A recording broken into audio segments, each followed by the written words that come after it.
আমি মায়েদের জিজ্ঞেস করতে চাই, আপনারা সবাই লক্ষ্মীর ভান্ডার পাচ্ছেন? 500 টাকার লক্ষ্মীর ভান্ডার বেড়ে 1000 টাকা হয়েছে। এই বিজেপি লক্ষ্মীর ভান্ডার বন্ধ করতে চাইছে। কুচবিহারের বিজেপি নেত্রী দীপা চক্রবর্তী, এই লক্ষ্মীর ভান্ডার আর বেশি দিন চলবে না, আর বেশি দিন চলবে না। এই লক্ষ্মীর ভান্ডার আর বেশি দিন চলবে না, আগামী 3 মাসের মধ্যে বন্ধ হবে।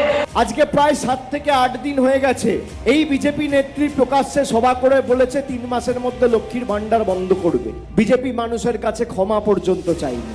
এই বাংলায় যতদিন মমতা বন্দ্যোপাধ্যায়ের সরকার আছে, আর আমি আপনাকে কথা দিয়ে যাচ্ছি, দেশের যত বড় মন্ত্রী, প্রধানমন্ত্রী, রাজ্যের রাজ্যপালও যদি চায়, আপনার লক্ষ্মীর ভান্ডার যতদিন আমাদের সরকার আছে কেউ বন্ধ করতে পারবে না।